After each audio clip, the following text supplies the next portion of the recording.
করার কারণে ঈসা আলাইহিস সালাতু ওয়াস সালামকে আল্লাহ তাআলা এই পৃথিবীর মধ্যে আবার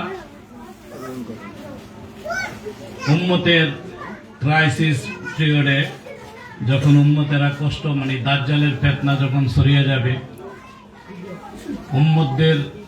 উম্মতের ঈমান হারাইতে থাকবে, তখন সেই মুহূর্তে ইমাম মাহদীর সহযোগী হিসেবে সহযোগিতা করার জন্য, দাজ্জালকে হত্যা করার জন্য আল্লাহ তাআলা ঈসা আলাইহিস সালাতু ওয়াস সালামকে দামেস্কের মসজিদের মধ্যে দুইজন ফেরেশতার কাঁধে ভর দিয়ে সাদা মসজিদের মধ্যে সে ছাদের উপরে রাখবেন। উনি আসমান থেকে দ্বিতীয় আসমানে আসেন, আসমান থেকে ফেরেশতাদের কাঁধের উপর ভর করে নামবেন। কেউ বলছেন আসরের সময়, কেউ বলছেন ফজরের সময়। তো যেটাই তো ইমামতি করার সময় হযরতে ইমাম মাহদী তিনি ইমামতি করা শুরু করবেন, ইকামত হয়ে যাবে, এমন মুহূর্তে শোনা যাবে যে ঈসা আলাইহিস সালাতু ওয়াস সালাম কবর থেকে আসমান থেকে কি নামতেছে, তাড়াতাড়ি কি সবাই চলে আসবে। ঈসা আলাইহিস সালাতু ওয়াস সালাম নামবেন, ওনাকে বলা হবে যে আপনি ইমামতি করেন। ঈসা আলাইহিস সালাতু ওয়াস সালাম বলবেন যে আপনার জন্য ইকামত দেওয়া হয়েছে, সুতরাং আপনি ইমামতি করেন। কিতাবে আসছে যে পরবর্তীতে হযরতে ঈসা আলাইহিস সালাতু ওয়াস সালাম যেহেতু তিনি নবী, তো সেই জন্য আবার সাথে সাথে উম্মতে মুহাম্মাদের জন্য আসছেন, তো সেই জন্য ওনার মর্যাদা মাহদীর থেকে বেশি কি উপরে, সেই জন্য তিনি কি ইমামতির হকদার, তিনি ইমামতি পরবর্তীতে করবেন। তো হযরতে ঈসা আলাইহিস সালাতু ওয়াস সালাম পরে তিনি দাজ্জালকে হত্যা করার জন্য একটা বর্ষা নেবেন, তখন তিনি দাজ্জালকে দৌড়াইতে শুরু করবেন ইমাম মাহদীর সৈনিকদের সাথে। তখন দাজ্জাল ওনার আগমনের টের পেয়ে দৌড়াইতে থাকবে। তো ওনার কারণ হলো কিতাবের মধ্যে আসছে ঈসা আলাইহিস সালাতু ওয়াস সালাম যখন বের হবে দাজ্জালকে হত্যা করার জন্য, তখন দাজ্জাল দৌড়াইতে থাকবে। তো ব্যাখ্যার মধ্যে আসছে যে ঈসা আলাইহিস সালাতু ওয়াস সালামের গায়ে যে বাতাস লাগছে, এই বাতাসটা যত দূর পর্যন্ত যায়, ঈসা আলাইহিস সালাতু ওয়াস সালামের শ্বাসটা যত দূর পর্যন্ত যায়, তত দূর পর্যন্ত ওই দাজ্জালের গায়ে গিয়ে যখন লাগছে, লাগার কারণে দাজ্জাল গলতে থাকবে। তো ঈসা আলাইহিস সালাতু ওয়াস সালাম বাবুল লুদ্দের মধ্যে গিয়ে তিনি কি করবেন, সেই দাজ্জালকে হত্যা করবেন। তো ঈসা আলাইহিস সালাতু ওয়াস সালামকে আল্লাহ তাআলা এই তৌফিকটা দেওয়ার মূল কারণ হলো তিনি আল্লাহ তাআলার কাছে কি সেটা চাইছিলেন যে উম্মতে মুহাম্মাদের মর্যাদা যাতে আবার ফিরে তিনি আসতে পারেন। এই জন্য আল্লাহ তাআলা তাকে সেই জায়গার মধ্যে দ্বিতীয় আসমানে উঠাই নিছে। তো কাদিয়ানি যারা আছেন, রাসূলকে যারা শেষ নবী মানে না, ভণ্ড কাদিয়ানিরা ঈসা আলাইহিস সালাতু ওয়াস সালামের মৃত্যু, সেই খ্রিস্টান ইহুদিদের আকীদা যেমন যে ঈসা আলাইহিস সালাতু ওয়াস সালামের মৃত্যু হয়ে গেছে, তাকে শুলিতে চড়ানো হয়েছে। খ্রিস্টানদের আকীদা না এটা, শুলিতে চড়ানো হয়েছে। তো কিন্তু মূলত কি ঈসা আলাইহিস সালাতু ওয়াস সালামকে শুলিতে চড়ানো হয়েছিল না। আল্লাহ তাআলা কোরআনে পাকের মধ্যে বলছেন ওমা কাতালুহু ওমা সালাবুহু, কয় যে হযরতে ঈসা আলাইহিস সালাতু ওয়াস সালামকে হত্যা করা হয় নাই, তাকে শুলিতেও চড়ানো হয় নাই, ওয়ালাকিন সুববিহা লাহুম, কিন্তু তাদের সাদৃশ্য করে দিয়েছেন। কি উদ্দেশ্য কি? তো উদ্দেশ্য হইল ঈসা আলাইহিস সালাতু ওয়াস সালামকে হত্যা করার জন্য যখন দৌড়াইয়া যাইতেছে সব লিডাররা, তখন সেই ঈসা আলাইহিস সালাতু ওয়াস সালামের ঘরের মধ্যে ঢুকছে। ঢুকার পরে আল্লাহ তাআলা সাত ফাঁক করে দিয়ে তাকে উঠাই নিছেন। সুবহানাল্লাহ। উঠাই নেওয়ার পরে তখন ওদের যে লিডার বেশি বাহাদুরি করছে, ওইটা প্রথম ঢুকছে না।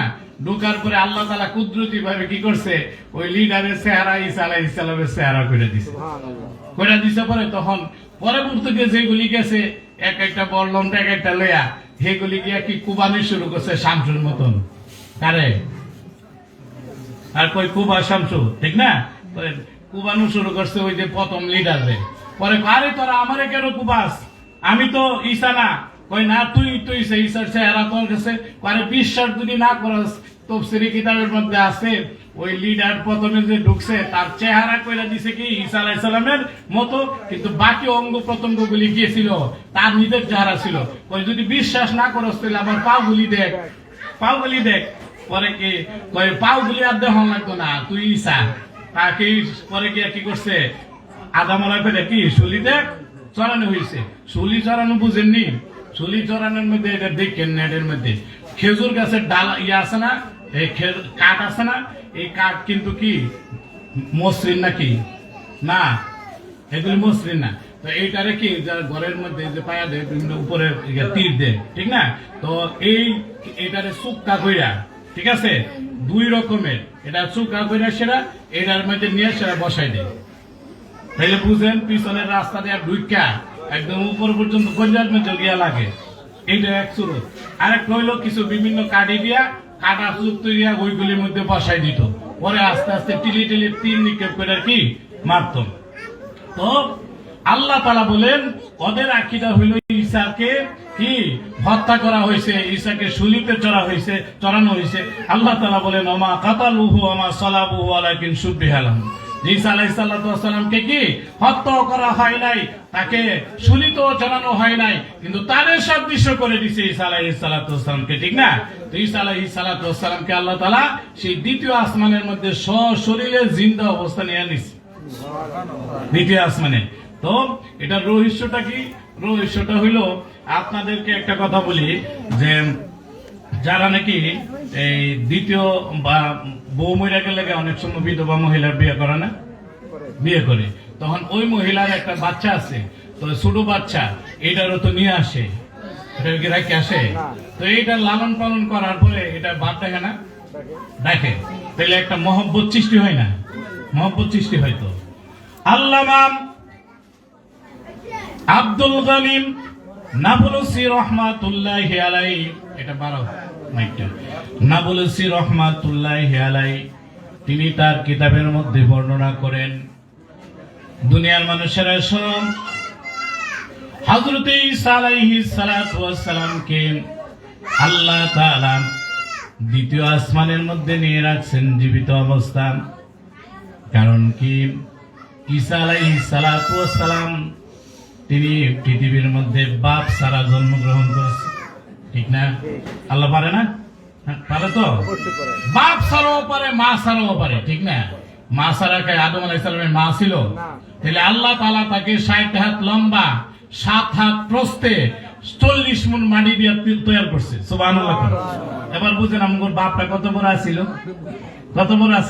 তাহলে মাটাও তো এই কোয়ালিটির ছিল নাকি ম্যাচিং হইব নাইলে ম্যাচিং হইব না কিন্তু একজনে আমার মতন লম্বা বউটা যদি পায় দুই একটা তাহলে হইব তাহলে নবীর সাথে তার বউর ম্যাচিং আছে না তাহলে আমাদের আদি পিতা হইল কি 60 হাত লম্বা খালাকাল্লাহু আদামা 60 জিরা আল্লাহ তাআলা আদম আলাইহিস সালাতু ওয়াস সালামকে কি 60 হাত লম্বায় কি পাঠাইছেন আরবিতে জিরাউন শব্দের অর্থ হইল হাত আর বাংলাতে জিরাউন শব্দের অর্থ হইল এক হাত এটারে আরবিতে বলা হয় গজ আমরা কই কি দুই হাতে এক গজ আরবিতে এক হাতে এক গজ আরবিতে কি এক হাতে কি এক গজ জিরাউন তো আল্লাহ তাআলা আদম আলাইহিস সালাতু ওয়াস সালামকে 60 হাত লম্বা বানাইছেন তাফসীরে কিতাবে আছে 7 হাত প্রস্থে কারণ লম্বার সাথে প্রস্থটা যদি সামঞ্জস্য না হয় তাহলে কি হবে ঠিক না নাইলে বলে দিত না এই জন্য 7 হাত লম্বায় বানাইছেন 40 মণ মাটি দিয়ে কয় মণ মাটি 40 মণ মাটি দিয়ে কি তাকে তৈরি করছে তো আদম আলাইহিস সালাতু ওয়াস সালামের মা ছিল না হাওয়ার মা ছিল না আল্লাহ তাআলা কি পারেন বেপে দরফর জন্দে পয়দা মুকুনাদ বেপে দরফর জন্দে পয়দা মুকুনাদ তিফলেরা দর মাহদে গুয়া মুকুনাদ আজমিনে খুশকে রুয়া নদ গিয়াম আসমারা বেসুতো দারত নেগা उस्ते सुल्ता हर्च खाही आकुनी आलमेरा दर्द में बीरा कुनी हस्ते सुल्ता नी मुसल्लम मरवाराम निस्ते कुसरा जहराए चुआचरा मुर्दाए सद सालेरा हाइमी कुनाद इबुजुज हक दिगरे काइमी कुनाद सुये उखस मेके तीरंदख्ताम पशये का रश्क पायत सख्ता अकेल तुफे खशरा इजहारे कार्द अकेल तुफे खशरा इजहारे कार्द बाखलीला शनारेरा गुलजारे कार्द मारहाबा बोली আল্লাহ তাআলা মা বাবা ছাড়াও মানুষ সৃষ্টি করেছেন, বাপ ছাড়াও মানুষ সৃষ্টি করেছেন। এই নজিরের দৃষ্টান্ত আল্লাহ তাআলা দিয়েছেন। ঈসা আলাইহিস সালাতু ওয়াস সালামকে বাবা ছাড়াই পৃথিবীর মধ্যে পাঠাইছেন। আল্লাহ তাআলা হযরতে মারিয়ামের গর্ভে পাঠাইছেন। তিনি যখন গোসল করতেছিলেন, মারিয়াম আলাইহাস সালাতু ওয়াস সালাম তার গোসলখানার মধ্যে সেই হযরতে জিবরাইল আলাইহিস সালাতু ওয়াস সালাম আল্লাহর কুদরতে তাকে একটা ফুঁক দিবেন। কি দিবেন? একটা ফুঁক দিবেন। ফু দিছে। ফু দেওয়ার সাথে সাথে তিনি কি হয়ে গেছে? গর্ভবতী হয়ে গেছে। আল্লামা নবুলুসি রাহমাতুল্লাহি আলাইহি বলেন, দুনিয়ার মানুষেরা জানো কি ঈসা আলাইহিস সালাতু ওয়াস সালামকে সেই জায়গার মধ্যে কেন রাখলেন? দ্বিতীয় আসমানের মধ্যে। দুনিয়ার মধ্যে যেমন একজন সন্তান তার বাবা কোনো বিপদে পড়লে সন্তান লাঠি নিয়ে যায়, ঠিক কিনা? ঠিক ঈসা আলাইহিস সালাতু ওয়াস সালামকে রেখেছেন আল্লাহ তাআলা দ্বিতীয় আসমানের মধ্যে জীবিত অবস্থা। কিয়ামতের পূর্বে ঈসা আলাইহিস সালাতু ওয়াস সালাম মুহাম্মদ সাল্লাল্লাহু আলাইহি ওয়াসাল্লামের উম্মতের জন্য, উম্মতের উপকারের জন্য তিনি আসবেন। কারণটা কি? কারণ হলো ঈসা আলাইহিস সালাতু ওয়াস সালাম মুহাম্মদ সাল্লাল্লাহু আলাইহি ওয়াসাল্লামের উখরুবি বিবির দুনিয়াবি সন্তান। যদি বলি সুবহানাল্লাহ। আখিরাতের বিবি মারিয়াম আসিয়া রাসূলের স্ত্রী হবে। সুবহানাল্লাহ।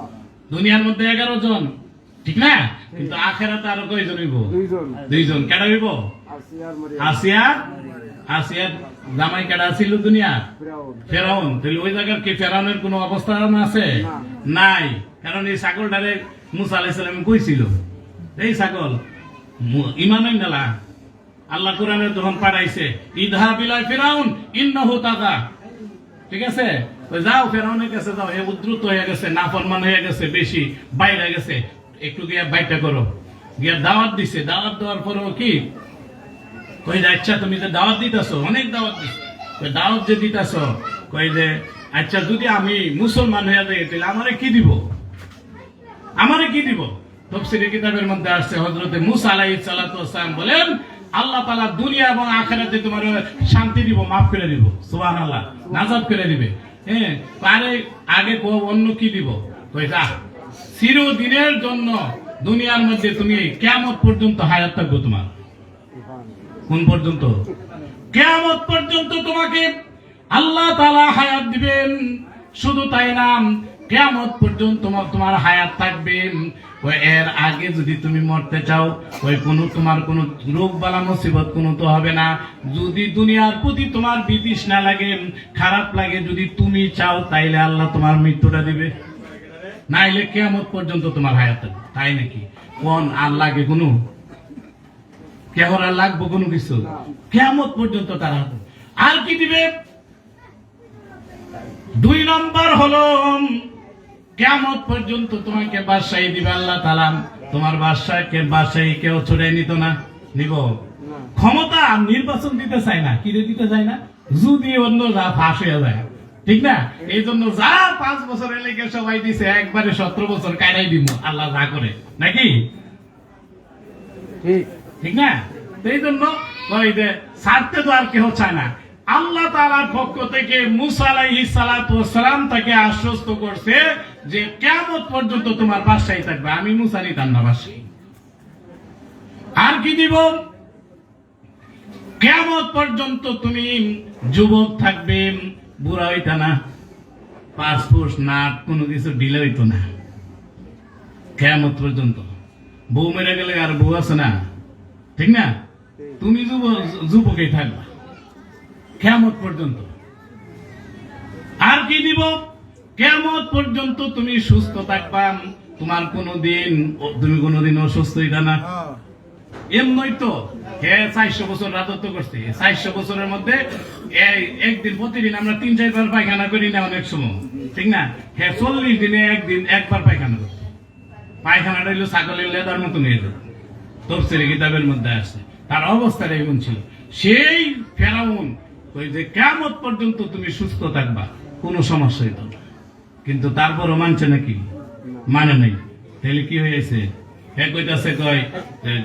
এই মানে আমি এলাম বড় খোদা কইলে আল্লাহ নবী এই আশ্বস্ত করছে, তাকে আশ্বস্ত করার পরে কইছে শোনো, তাহলে কি সে যখন এইগুলি দেখছে, দেখার পরে এত সুবিধা, তাহলে আমি একটু পরামর্শ করে লই, তাহলে তো ভালোই রাজত্ব যখন থাকবো। ওই শোনো, পরামর্শ করবা, ঠিক আছে, যেন তেন মানুষের লগে পরামর্শ করো না, ভালো মৌলবীরার লাগে পরামর্শ করো, ভণ্ড টন্ডর লাগেও পরামর্শ করো না। কারণ মৌলবীরা যারা হক্কানি আলেম, তারা বুঝবো কি যে একটা লোক আমার দুশ্মন, তারপরে তাকে সৎ পরামর্শ দিতে হবে, এটা হাদিসের কথা, ঠিক না? ওই যে মানে সেই সৎ পরামর্শ দিতে হবে। মুসা আলাইহিস সালাতু ওয়াস সালাম বলেন, এই শোনো, তুমি যে পরামর্শ করবেন, তুমি সবার সাথে পরামর্শ করবেন, ওই সর্বপ্রথম তুমি তোমার বউ আসিয়ার সাথে পরামর্শ করো। কারণ মুসা আলাইহিস সালাম জানে আসিয়া ইমানদার, ঠিক কিনা? ভালো পরামর্শ দিবে।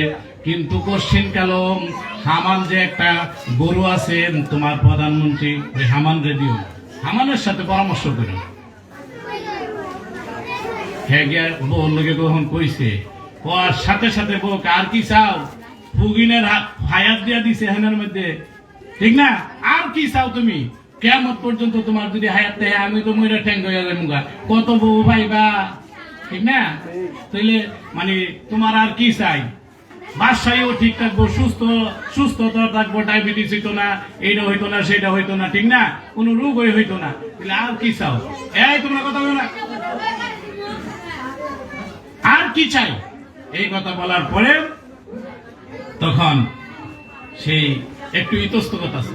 এর ভিতরে কই লিডার আছেন নি গো? লিডার কই ক্যাডারে? কই যে আমি হামাইন্দা নাইছিলাম। কই কি রে? কই যে দরজা খুলে নাকি? খুলছে।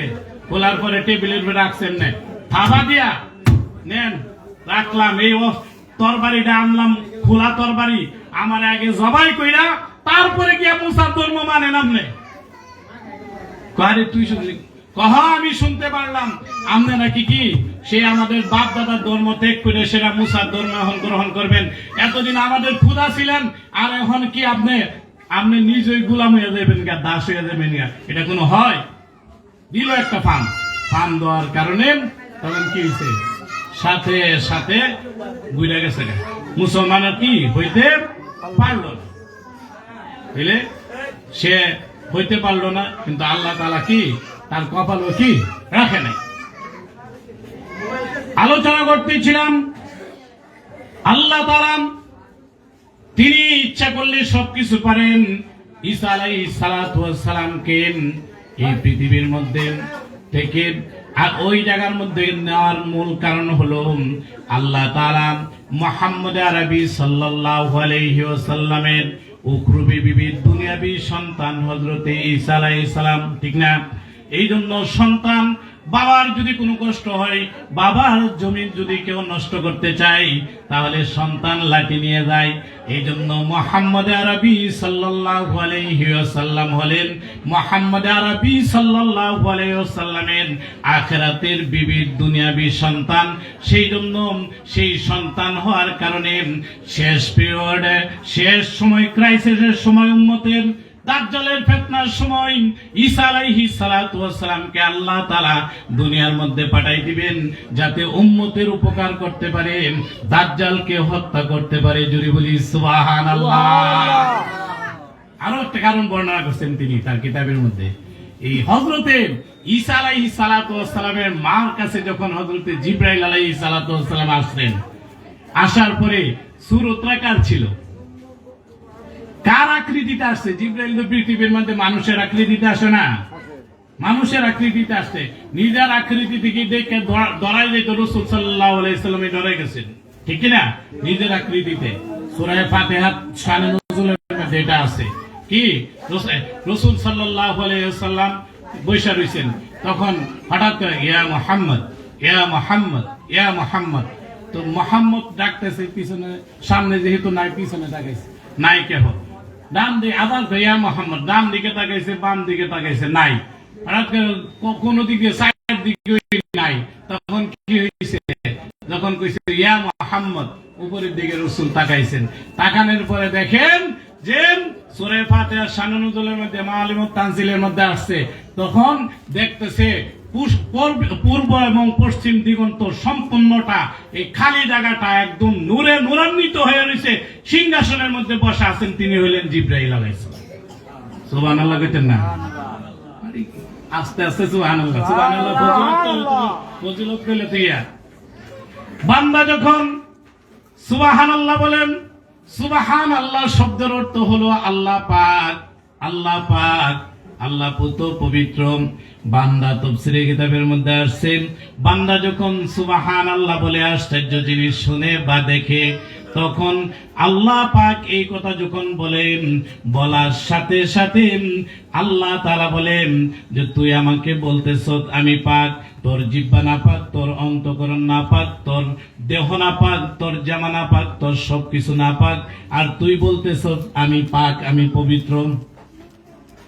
তারপরে যখন বান্দা বলে সুবহানাল্লাহ, আল্লাহ তাআলা আবার বলেন বান্দা তুই না পাক, তোর অন্তর না পাক, তোর জিহ্বা না পাক, তোর সবকিছু না পাক, তারপরে তুই আমাকে বলতেছিস আমি পাক। এরকম যখন বারবার বলতে থাকে, আল্লাহ তাআলার কুদরতি দরিয়ার মধ্যে, রহমতের দরিয়ার মধ্যে জোশ উঠে যায়। সাথে সাথে বান্দা যখন বলে তখন যে সুবহানাল্লাহ, আল্লাহ তুমি পাক, এই কথা বলার সাথে সাথে আল্লাহ তাআলা বলেন বান্দা তোর অন্তর না পাক, তোর দিল না পাক, তোর জবান না পাক, তোর সবকিছু না পাক, তারপরও তুই আবার বলতেছ আমি আল্লাহ পাক, আমি আল্লাহ পাক।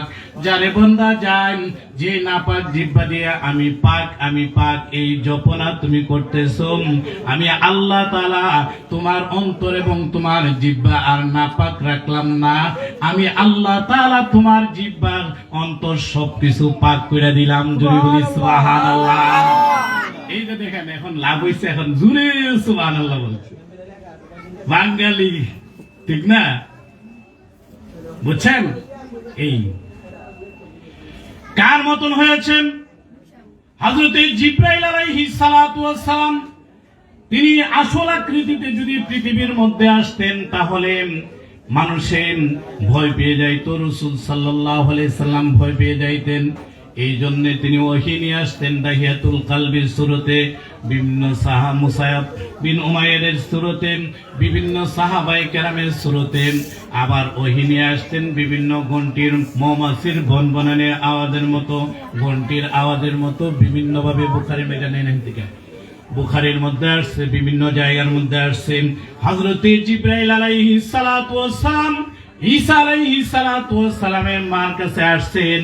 তিনি মানুষের আকৃতি দিয়ে আসছেন, কিন্তু এই আকৃতিটা হলো স্বয়ং মুহাম্মদ আরবি সাল্লাল্লাহু আলাইহি ওয়াসাল্লামের আকৃতি। জুড়ে বলি সুবহানাল্লাহ। কার আকৃতি? মুহাম্মদ সাল্লাল্লাহু আলাইহি সাল্লামের আকৃতি। আল্লামা আব্দুল গনি নাবুলসি রাহমাতুল্লাহি আলাইহি তার কিতাবের মধ্যে এটা উল্লেখ করেছেন যে সেই মুহাম্মদ আরবি সাল্লাল্লাহু আলাইহি সাল্লামের আকৃতি দিয়ে এসে হযরতে মারিয়ামকে তিনি কি করছেন? ফুঁক দিয়েছেন। সেই ফুঁকের দ্বারা হযরতে ঈসা আলাইহিস সালাতু ওয়াস সালাম জন্মগ্রহণ করেছেন। সেই ঈসা আলাইহিস সালাতু ওয়াস সালাম জন্মগ্রহণ করার কারণে হিকমত, তিনি আখিরি জামানার নবীর উম্মতের সেই ক্রাইসিস পিরিয়ডের মধ্যে এসে উম্মতের উপকারের জন্য আল্লাহ তাআলা তাকে পাঠিয়ে দিয়েছেন।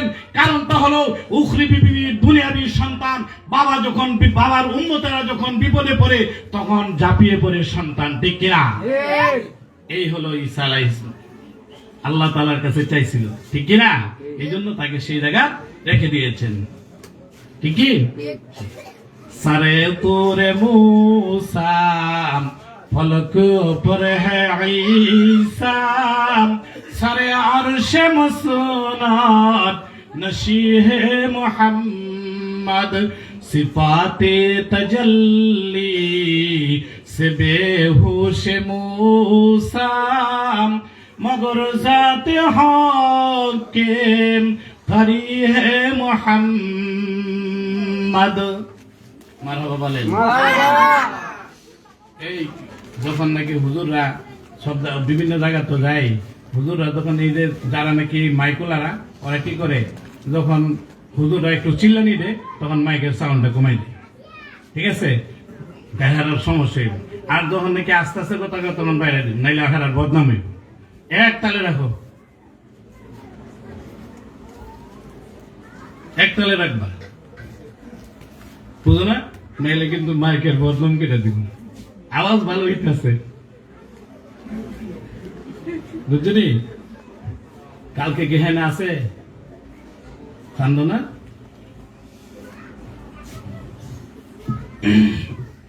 তাইলে সেই ঈসা আলাইহিস সালাতু ওয়াস সালাম, আল্লাহ তাআলা বলতেছেন, মুফতি শফি রহমাতুল্লাহি আলাইহি এই কবিতাটা বলছেন কি, যে মুসা আলাইহিস সালাতু ওয়াস সালাম সেই তুর পাহাড়ে আল্লাহর সাথে কথাবার্তা বলছেন, আর ঈসা আলাইহিস সালাতু ওয়াস সালাম সেই দ্বিতীয় আসমানের মধ্যে, আর স্বয়ং মুহাম্মদ আরবি সাল্লাল্লাহু আলাইহি সাল্লাম আল্লাহ তাআলার কি আরশের মধ্যে কি চলে গেছেন।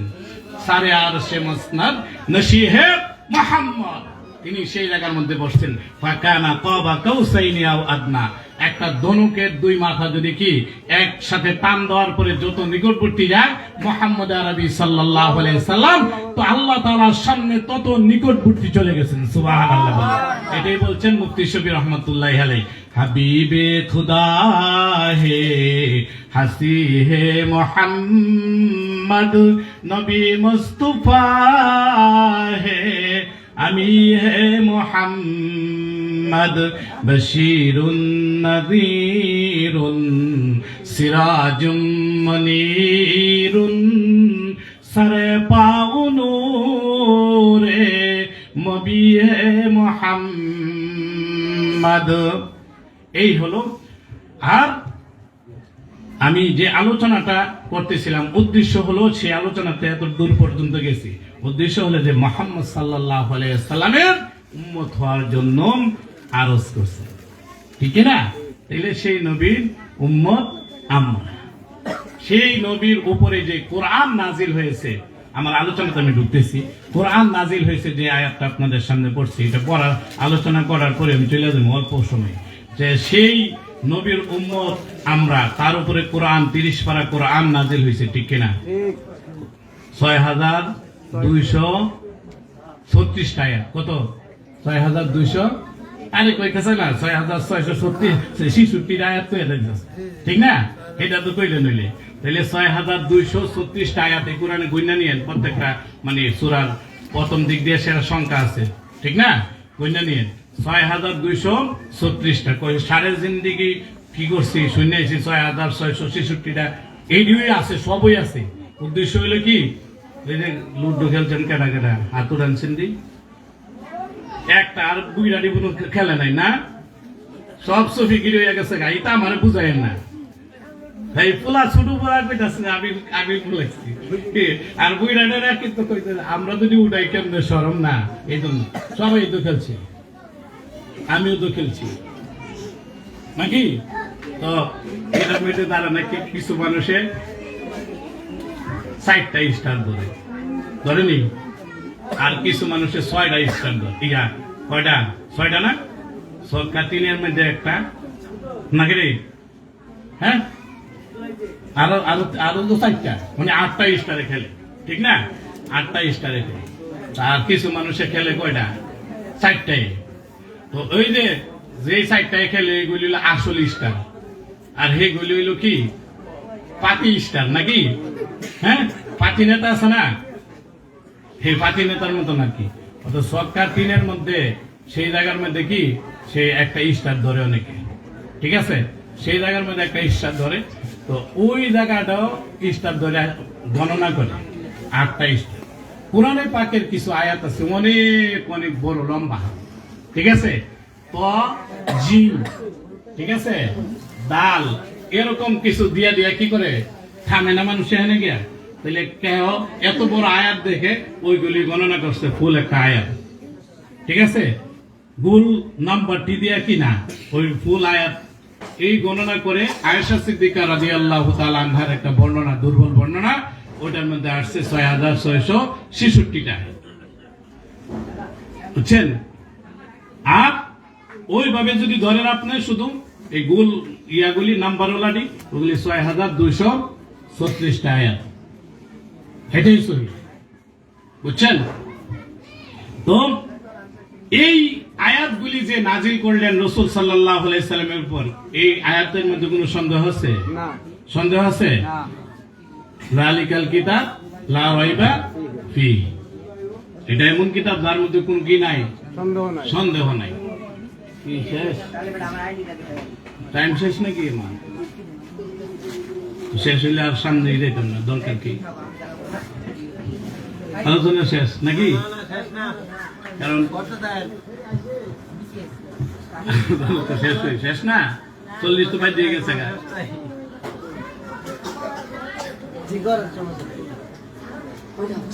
রাগ করার দরকার নেই, তারা আনছে আনো, আমার কালকে তো আছে, সমস্যা নেই, দিয়ে আলোচনা করবো দিয়ে দেবো। তাইলে অনেক আলোচনা হয়েছে, ওলামায়ে কেরাম আলোচনা করছেন এখানের মধ্যে। তো সেই জন্য আসলে কয়েকটা কথাই যথেষ্ট, যদি মাইনা চলতে পারি কি, ঠিক না?